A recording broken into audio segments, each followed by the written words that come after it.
Given me a little bit of an idea about what your vision is as you run for County Commissioner District 4. I'd love to hear a good story from the beginning. So Yeah. tell me, where are you from and how'd you get here? All right, well, I guess I'll start at the beginning. I was going to say, I do like that you said vision, because one of the things that I think that we need in Walton County is we need not just somebody that can make decisions, because those are managers, but we need someone that actually has a vision for the future. And so I do feel like that's something that I'm bringing, but let me get to your question. So it started so many years ago. I was up in Alaska. I was living up there. That's where I was born and raised. Oh, really?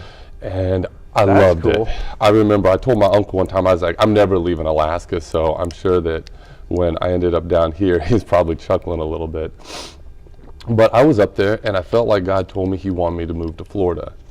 And this is back in 2004, I believe. Mm-hmm. And I said, all right, God, you make the way and I'll go down there. And I kind of left it all alone. Well, a couple months later, I was doing a job for a lady. I didn't even know her. And she happens to stop by the project. I'd never met her before in my life. I got the job through my mom. And in the period of about 20 minutes, she asks me, and invites me, I should say, to come live with her and her family out of state. And I was like, that's a heck of a compliment. I was like, you're nuts, lady. I'm just being honest. And if you ever see this, man, I'm so grateful that you listened to God on that one, because that's a big, to invite somebody you've never met to come and live with you and your family out of state. And you were working for her? I was rebuilding a deck for her because they had a rental property up in Alaska, and they had already left and moved out of the state. And I guess I was just a little bit dense at the moment, because I had told God, you make a way and I'll go. Well, knock, knock. Yeah, I was like, that's what it was. And so a little while later, I realized, I was like, wow, God, this was you. You made a way, a very supernatural way. So I said, Mom, contact the lady. If she's serious, tell her I'm going to take her up on her offer. And I think it was like about 30 days later, so I don't remember how much longer. It wasn't that long. I was on my way to Florida with starting life all over again. Wow. Where did you first land when you... I landed in Fort Walton Beach. Okay, yeah. So they were living back there behind the Sacred Heart Hospital in McBayou down here in Santa Rosa Beach. And I lived with them probably for about 3 months before I ended up getting my own place. And I was the beginning of life down here. And I tell you what, when you leave everything that you know, it's a bit scary. I'd gone away for college before, but I always knew I was going back. This time in my heart, I knew I wasn't going back. And I knew I was saying goodbye. Had you ever been to the area before? I did 1 year of school in Pensacola Christian at the university there, but I'd never been over here. I had no idea. I'll be honest, when God said to move to Florida and they told me, that they invited me down here, I'm looking all over the map trying to find out where is Santa Rosa Beach.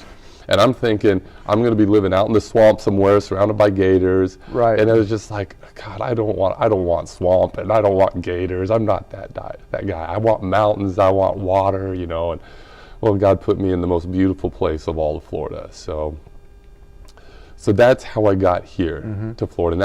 And I came down in 2005. How long ago was that? 2005. Yep. Yeah.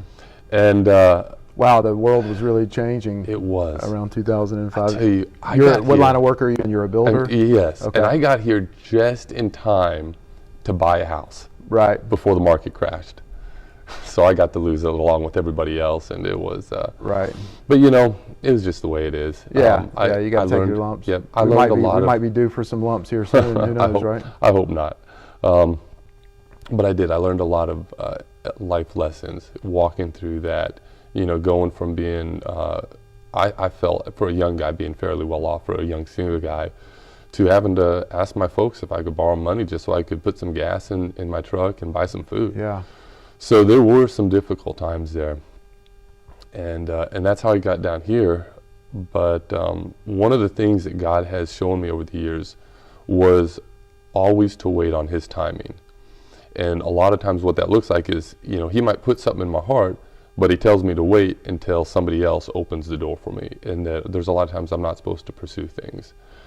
And that's really what led us here today, was that God had put, to be involved with politics in my heart years ago. I'm talking over 10 years ago. I can remember when I was younger, as a little boy, I remember my mom speaking to me and saying, Dave, you're supposed to be in politics. You got a calling for that someday. I think that's where you should be. And, I just kind of filed that away, that word. And, but inside it felt right. But I just never saw, I was like, how could that ever happen? I don't know the first thing about, being in politics or getting into it. And so over the years, I really felt like I wasn't ever supposed to pursue it. I felt like I was allowed to donate money to some different candidates here and there just to support their causes. But I wasn't supposed to step out on my own. So we go back about a month or so ago, and I had a friend of mine who was a little more connected with politics, and I was asking him about some issues coming up in the county and just trying to figure out, what direction to take our business with some building. Mm-hmm. And he's like, it's interesting that you're calling me this morning, because I was actually thinking about this and you this morning. I was thinking about how we need godly men and women in position of leaderships. And we have a race coming up in this county. And he asked me, he said, Dave, would you consider running for the county commissioner District 4 seat? And it caught me off guard. Right. But at the same time, I don't know if you've ever been put in a situation where you just feel like, this is God. Mm-hmm. This is what God's calling me to do at this time. And it felt like that. And so I went home and I talked with my wife Natasha about it. And I love having a spouse that hears the voice of God. And so we talked about it. We both really felt like God was saying, this is what I have for you in this season. Okay. And so we met with my friend again, and he kind of gave me the lowdown of like, hey, it's not all going to be like just fun times, right? Right. He said, there's going to be some nasty things will probably get said about you. People probably spread rumors. It's going to be a lot of work. What's the worst thing you've ever done? What's the worst thing? I just kidding. One thing that I really, really do not like, and I think it's we've seen more and more of it take place in not just local government, but across the board in our national politics, is that people get in a position of authority and they decide that once they're there, they get to make the rules whatever they want. And we see that with judges. Judges, they'll get in and they'll get a case, and instead of ruling by the law, they rule by some woke idea. And that's really not what we need. So with the county commissioners, we need county commissioners that are going to look at land development projects, and they're going to say, hey, look, this is what, the rules are, and this is what the laws are. And if they follow the rules, we're going to approve it. It might not be what we want next to our house. It might not be what you want. But if somebody is following the rules, they shouldn't be penalized for that. Now, that's why I say it's important to know where to have your voice heard.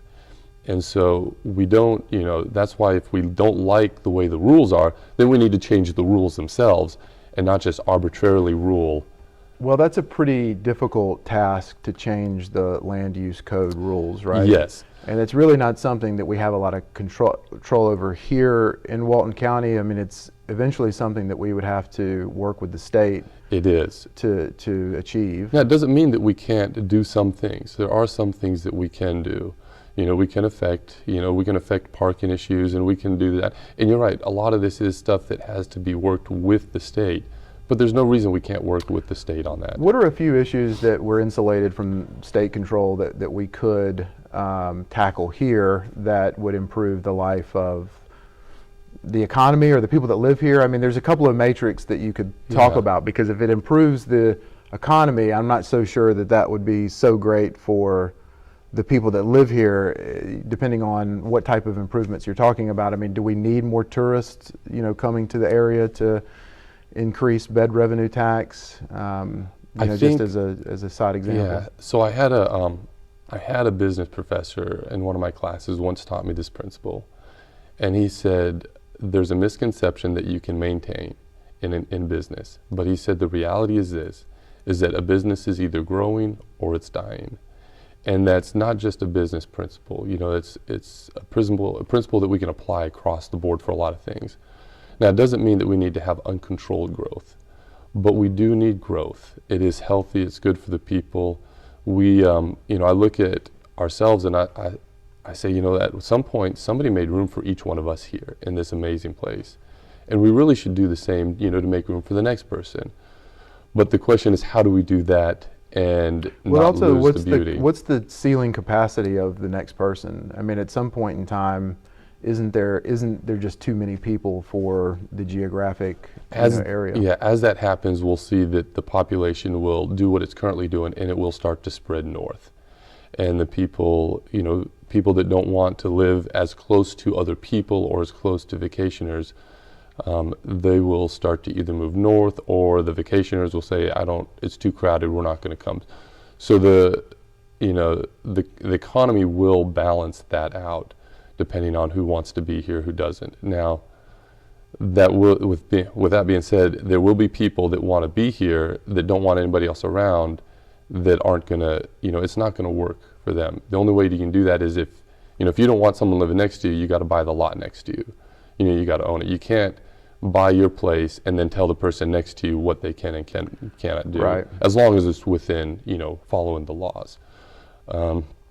I do think that there are things that we can do here to help minimize the frustrations of a lot of the people as we get the tourists.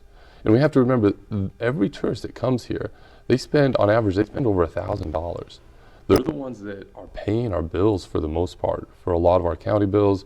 They're the ones that are providing a lot of the nice amenities that we have. Mm-hmm. And so without them, we don't have this, we don't have the same place that we do today. But some of the things that we can do is we could implement a parking plan, a full parking plan for Walton County. There are a lot of the roads that we have up and down 30A and the side roads that have the sections that are the county-owned right-of-ways that we could put designated parking in. And right now, a lot of that is just grass or just kind of overgrown trees, or it's being taken over by different people for different things. But if we actually put that in, and we've seen some of that in the Blue Mountain Beach area at the end of Highway 83. If you look down there, you'll see where the county went in and they put some nice paver parking spots, and they got them marked out, and it looks really sharp, and it really helps with the parking issue. Because parking is a big issue up and down. Right. I mean, I'm not asking you a question I know the answer no. to, but how many parking spots do we need in South Walton? Additional? I don't know. I think we need a lot of them. I don't have an actual number for that. Right. But I do think that so it's not going to all be solved by the right-of-way parking. Right. But it will add a lot of it. So now the other part to that is I really think that we need to look at a transit system, a mobility plan. And I like what they've done in Grayton Beach. I think that is tremendously successful, and I applaud the people that have worked on that and are developing it. It's not finished yet. There's going to be some more stuff to come on that, which I'm excited to see. But here we have a spot where we have a parking place off of the beach, not in the prime locations, but it's far enough off to where we can get a good piece of land. We're not spending a fortune for it. The people can park there, and then they can take an enjoyable shuttle over to the beach. So we're freeing up a lot of that traffic that's down there in Grayton. Grayton was an older community. They don't have all this. They don't have the same, ability to put parking in down there. And I really think that we can take what we learned there and we can implement that up and down 30A in a lot of different areas. Do you have in mind another place that you could take the Grayton model and set it over in a spot? I don't. Yeah. Again, I'm not asking you a question I know the answer to. I don't know the actual spots. I know that the county, I believe, has some different properties, but I know that they've also been looking at some different properties, some at the west end of 30A over by, I think, Stinky's. And, they do have some parking there.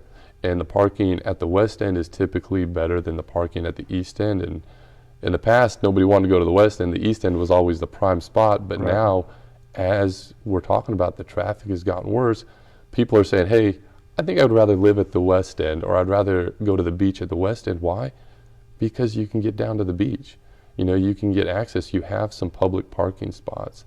And one thing I'd like to say is I really love what Tony Anderson was trying to do, where he was trying to get buy parcels of property that were beachfront so that we could have more public access points. That means we can have more public restrooms and we can have more parking. Because at the end of the day, the beaches is what draws people down south. I mean, we have other things, but it's the beaches. And it doesn't work if we can't get both our residents and our visitors on and off the beaches without being frustrated. Right. So how does a transit plan incorporate needing to move workers from, say, Defuniak Springs down to South Walton, where the better paying jobs Yes. are located? And I really do believe that we need to have a system where we have buses that run from Defuniak, where they can come and they can make stops in Freeport, and they come on down to here into Santa Rosa Beach, but they need to have some other lines that go out from there to go to some of the hubs. And it might be a little bit of a cost up front, but I think in the long run, one of the things that we're going to do is, you figure that every person on that bus is one less vehicle on the road. So we're pulling a lot of the wear off of the roads, so even though we're behind on infrastructure right now, it'll help alleviate some of that. And then one of the other things that I really like is that we've gone through some incredible inflation here. And a lot of the people, they can't afford, they can't afford their, to pay rent, they can't afford their food when they're having to pay for an hour drive in fuel down to the beach to work and then another hour lost time to drive back. I mean, it costs them a lot of money. I mean, that's a big expense. Yeah. And I don't think it's right that we're asking people to work here, and you'll see it, you walk into restaurants and stuff, and there's a lot of people, a lot of tables will be empty because they can't find the workers, they can't find the servers. And I think that we need to look at how do we make it more affordable for people to work here. Do you have any, specific ideas on how what that solution would look like? So one of the things, you can't always fix all the problems, but you can at least affect them. You can do what you can. So for us in our company, we try to, pay people. When the inflation started happening, we just, across the board, we raised people's rates. Mm-hmm. Not everybody can do that, but it is a good thing. I'm kind of speaking to the business owners out there right now. Where your bottom line is, what you can do. And at the end of the day, for a lot of the business owners out there, we can afford to bump up the salaries of some of the people, because across the board, people are spending more on rent, which means that we can afford to pay more to the maintenance guys, we can afford to pay a little more to the cleaners. But there's this mindset that it's like, the rents will go up, or we'll sell groceries for go up, but the guys working at the bottom are the last to receive that increase. And I don't think that's right. I can't affect that across the board, but I can do that with my guys, and I can, encourage that for when I get to the county level. Now, that doesn't help everybody, but I do think that having a transit system to help people get to and from work affordably, that saves a lot of money. And now all of a sudden, a $15 an hour job, you can start to live off that if you're not having to pay for fuel and pay for a lot of car maintenance. Are you primarily a residential builder, or are you a land developer? Or? Yeah, I would say that I am primary residential builder. When the development that we do really is just buying lots, typically in existing subdivisions, clearing them, designing a house for them. So we're really, when we build, we're really following the HOA guidelines, right, and the county guidelines and engineers. We're not really going out there, and we haven't been buying any subdivisions and developing that for the most part. How do you feel about density increases to the land code when they're applied for? So there is one aspect that I really am in favor of it, and then there's a number of them that I don't know that I like the density increase. So let me tell you about the one that I like, because I think it's what we need. There's a way that if somebody comes in and they develop a piece of property and they want, and they're willing, but they're willing to say, we'll give 20% or 30% or 40% of these homes, and we're going to reduce the price on those homes, the rental costs, and that will stay with that regardless of whether they sell that property or not. Mm-hmm. So it's actually a contract, written into a contract that they have, and it's with the county, so that they're renting their units. If let's say the unit rents for $1,000, they're going to be renting that unit for $800, $600, or $500. Mm-hmm. Now those units are required to look the same as all the other units, so you can't tell any difference, and they're not isolated. They're supposed to be mixed in so that nobody knows who's getting that benefit. Because we have teachers, we have firemen, we have police officers, that are struggling to find affordable places to live. And I think this is the one time where I'm in favor of increasing the density, because if the trade-off, because you got to give somebody something to get something, I just think that's fair. So if the developer is willing to say, look, I'm going to set aside a portion of these units, then, we might give them an extra 12 units, per 10 acres, or we might give them, we'll let them bump that density up a little bit, but in return, they're promising and they're signing a contract that says, we will always, rent these units for below what the market value is. And that market value is, established by others outside of them.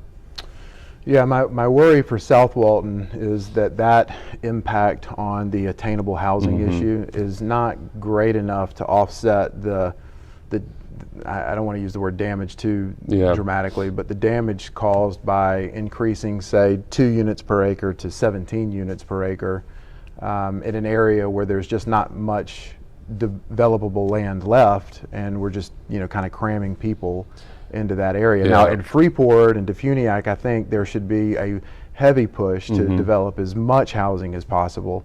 And I think along with smart infrastructure development, so that we don't look back in 20 years and find ourselves in the same situation we are in now, which, let's face it, we're behind. Well, we're behind, but everyone in the world would want to live here. They do. Right? There's no limit to the demand that would be here if the housing were available. So here's one of the things. So there's a lot of this, and I love talking about this stuff because all these things are all intertwined. We can't take one issue and isolate it because really each issue affects the other issues.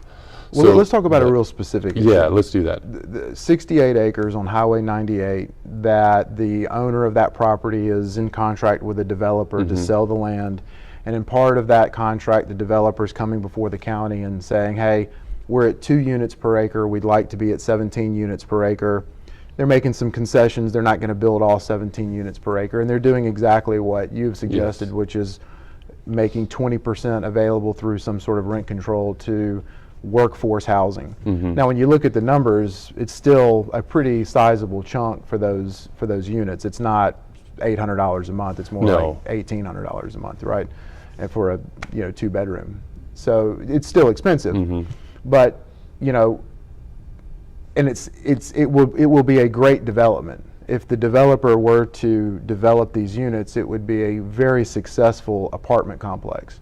But my particular analysis by looking at it is this particular 68 acres is a very valuable property for South Walton, and here we are about to use it for just some more housing. There's certainly a better use for this 68 acres that would benefit the people that already live here rather than, Yeah, so there's a couple sides to that. One is that the person that owns that has the right to use it. We don't want to take that just because, like I said, I live next to, there's an empty lot that lives next to me.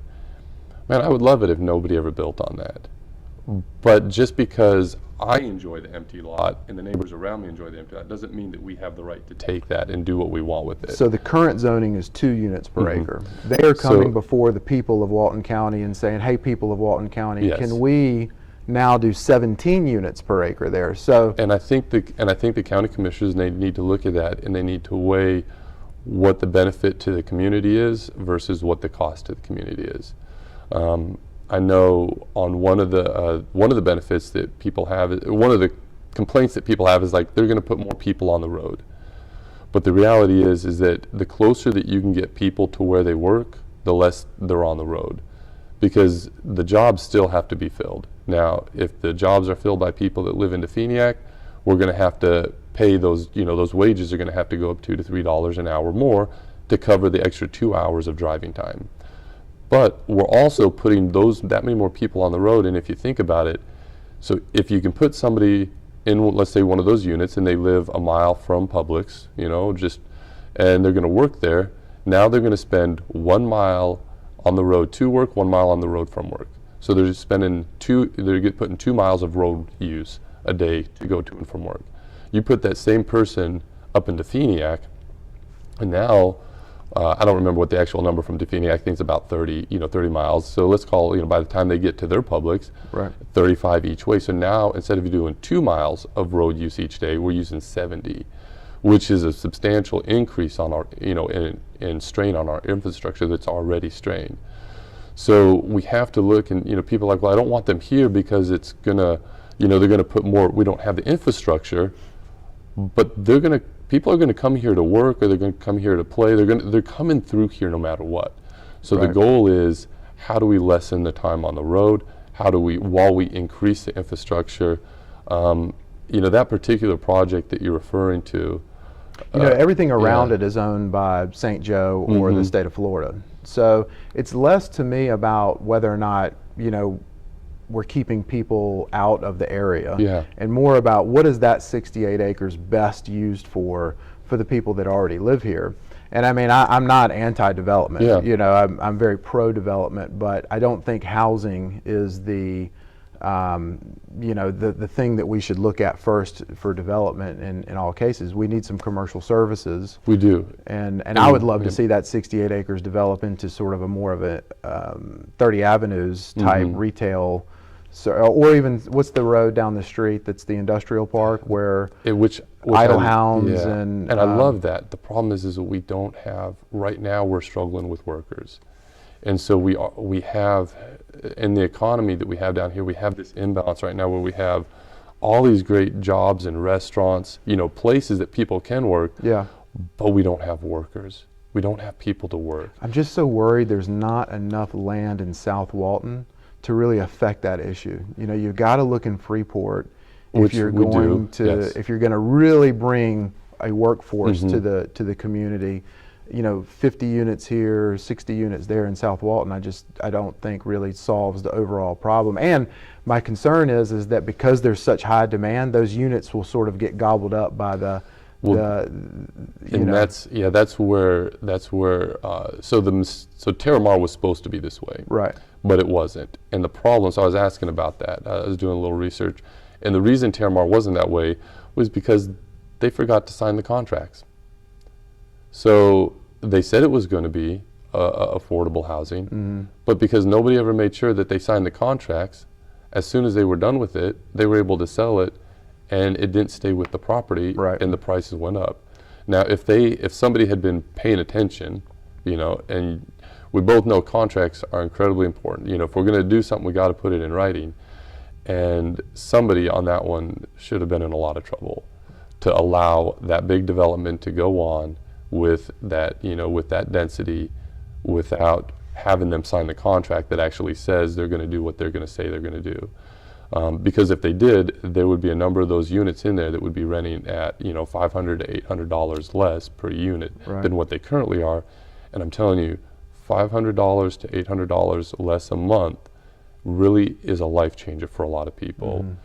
With the market we're in, with the rents we're at, that can make the difference of somebody being able to live here versus somebody living in Freeport or Definiak.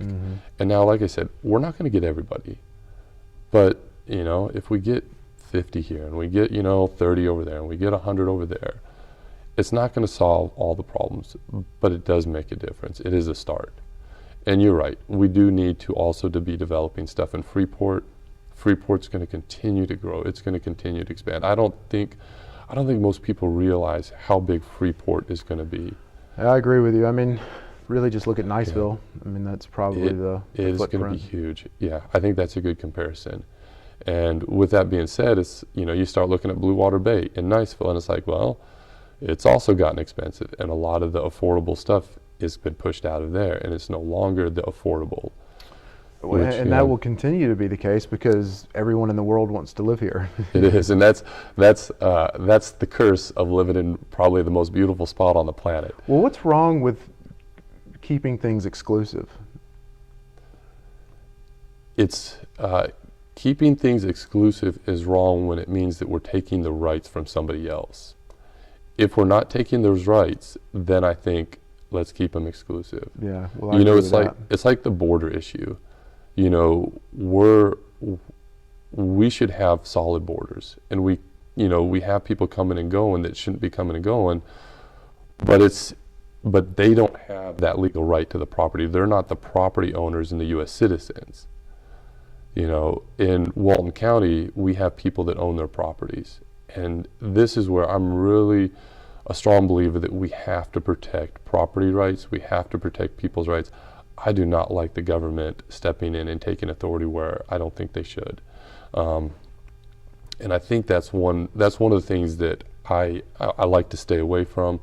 I'd much rather, you know, this is one of the reasons I like HOAs. You know, there's a lot of my friends, they hate HOAs. You know, they're like, I want to do what I want. If I want to put a boat in my front yard, I'm putting a boat. I want to park a trailer, great. You know the neighborhood has an HOA, so don't buy there. You know, there's a lot of property that has no HOAs. Go buy something there. You know, but don't buy in the HOA and then say, you know, you want to have, you know, do what you want. Yeah.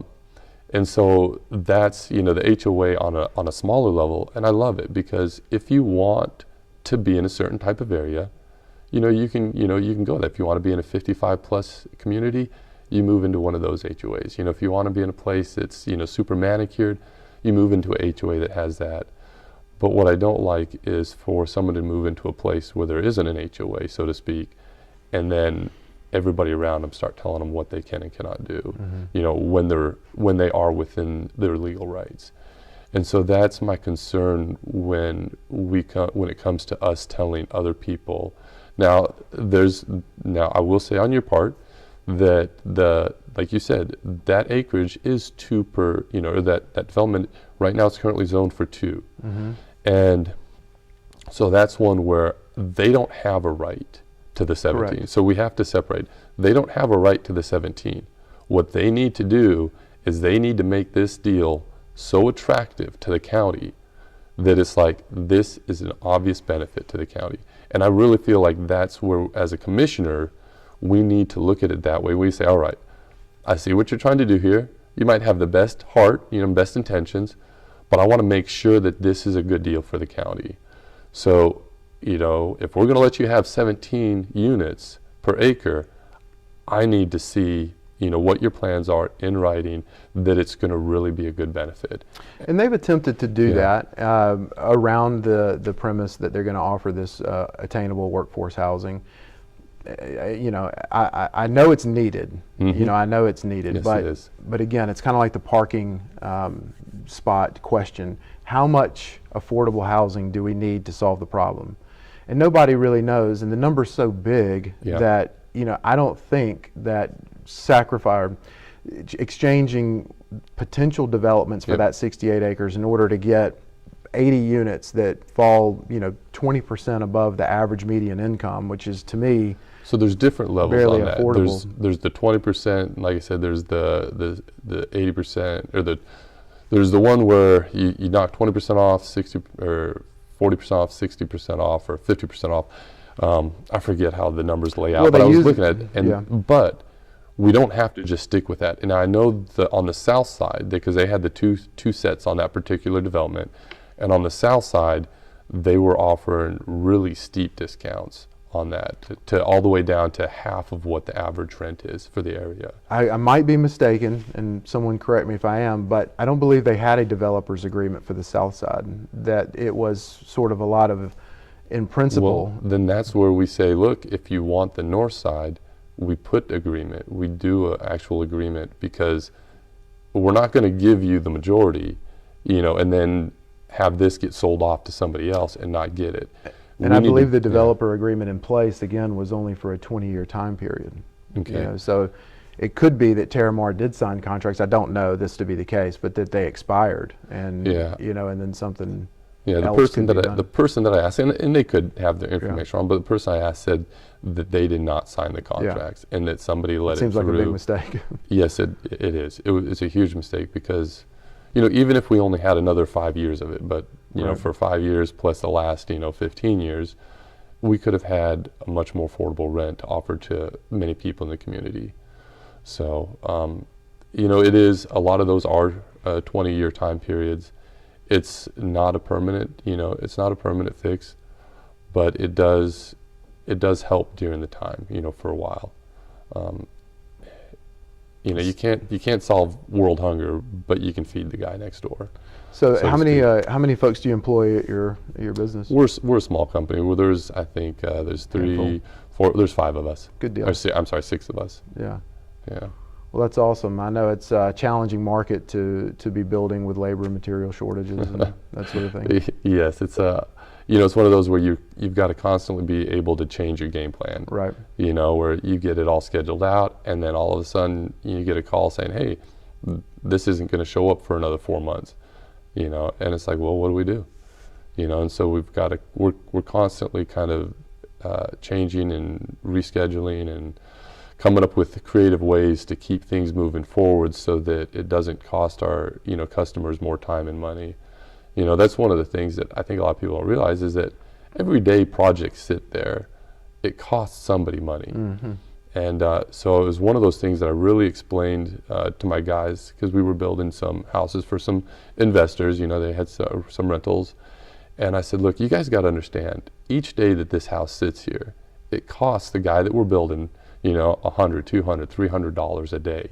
And I was like, you got to realize if we're waiting a week to save $400, we've actually cost him, you know, twice that. So I take that same look with, you know, when it comes to dealing with the finances in government and with the county. You know, and I know we don't have the direct control over 98, but we look at projects like that. That road has cost the local businesses so much money. You know, I mean, it would have been worth paying them millions and millions more to get them done in 6 months time period, which they should have been able to do, instead of dragging this thing out. There's so many small businesses up and down that road that have suffered. And do you have any insight as to why the construction has taken so long along 98?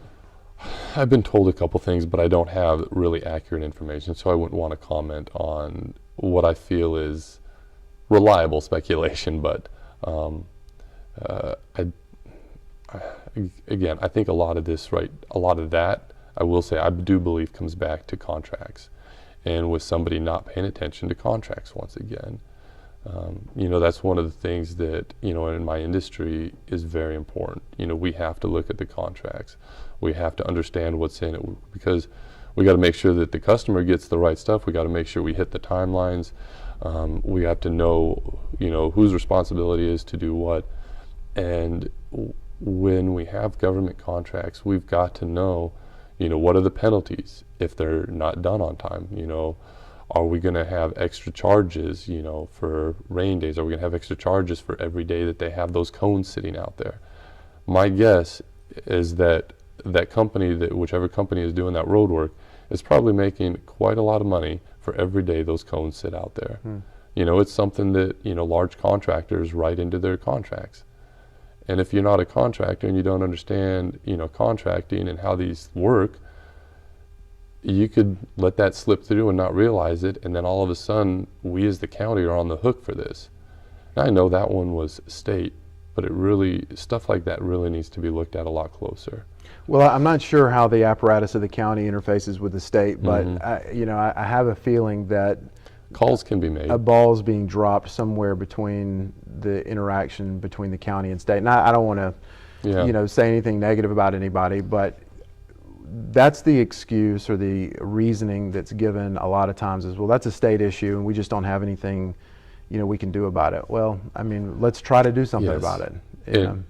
And I'm with you on that. I don't like hearing we can't do anything about it. Over the course of time, as I've done business for however many years, that is one of the things that will frustrate me the most if somebody comes to me and says we just can't do anything about it. Right. Because 90% of the time, we're able to figure something out. It might not be, the exact same way that we did in the past, but you can usually figure something out. You can usually make a call to somebody. I mean, we've called suppliers and we've called owners and we've called different people to say, hey, what could we come up with? So we can solve this thing that we're being told is not solvable. Right. I mean, there's also been a lot of times where, I'll talk with the county and the county's like, oh, you got to wait till this, or we just can't do that. And it's like, well, that just doesn't sound right. So let me call and I'll start calling all up until I find, oh, Well, there was information that the new guy that was hired a month ago doesn't know. And what it takes is, it takes a little legwork, it takes some calls, it takes some investigation, but there's usually a solution for most problems. And I really think that, you know, if the county has been making phone calls on that, it comes back to lack of information and lack of communication. We're not finding out about it as the public. But I really feel like, as people who live here, who have had to deal with that road for years, we should hear something from the county letting us know what they're doing to fight on our behalf for that.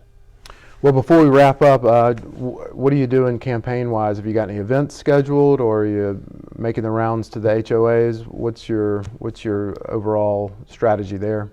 So we're meeting with a number of different people in the communities throughout Walton County. You know, people that, you know, employ, you know, some of them are business owners, some of the people are people that understand the policy better than I do, because at the end of the day, I'm not the all-knowing for this. I rely on people that know these things and that study them, and then what I feel like I do a good job at is I actually take the information that they give me, and I look at both sides and I balance it, and I say, all right, you know, it might not be what you want, but here's what I think is really going to be best for the community after I've listened to all sides.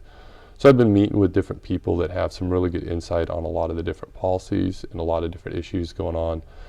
We got to do the Lake Fest up in Defeniak, so we set up a booth there, and we got to do the parade, which was a lot of fun. I love those people up there, and I can't wait to go back for the 4th of July parade. And then we'll start putting out signs probably in about a week or so. And do you think there's a reason or a good idea to hold, you know, a debate between the candidates, or? You know, it's all two parts of that. One, debates are never my favorite thing. You know, it's not something I look forward to or I enjoy.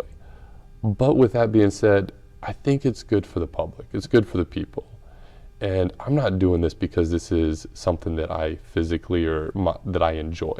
Right. I'm doing it because it's something that I feel that we need as a community, we need in our county. I want to leave a better place for my kids.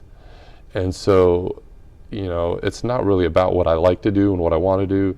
It's about what I feel like I'm supposed to do and what's best for other people. And I think that a debate is a good thing for other people, you know, because it lets people hear, you know, the interactions between the different candidates. Yeah. And there's going to be some things that we probably agree on. There's going to be some things that we disagree on, and it's okay. There's nothing wrong with not being all on the same. Yeah, I think it's important to talk about disagreements. It is. You know, to draw some separation between what this person might do versus this person might do.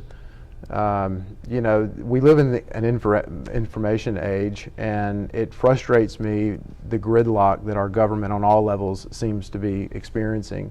And, you know, in this time when we can make adjustments and receive data and make corrections and receive data, I don't understand why we don't just try more things. Yeah. You know, I would like to see our county just really think outside the box and try things that maybe sound like a bad idea, you know, but let's try and recover. You know? And I agree. The worst is when you have the fear of failure petrifies you to not doing anything at all.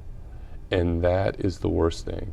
You know, it's better to have tried and failed than not to do anything at all. You know, and I think that line that you hear a lot out of the county saying, well, we have to do this or we're going to get sued, you know, stems from a little bit of that that fear of making a wrong decision. And I say this to people all the time. I want to vote for people who don't care about getting reelected, who will do what they think is right, you know, and not be afraid if this is going to get them reelected or jeopardize their reelection. Well, I'm running for 4 years. That's there you go. That's what I'm running for. I don't know what God has for me after that. I don't know. You know, I don't know what the plans are. You know, I've got no plans for reelection or not reelection. I just know that this is where I feel called at this season. I want to do the best with these 4 years that I have, and you know what? If I don't get reelected, I don't get reelected. If I don't run, I don't run. Yeah, it's important. Well, I really appreciate you sitting down with me, David. It's very nice to meet you. It was nice to meet you too, Bo. All Thank you for having me. Absolutely. Take care. Thanks. All right, cool.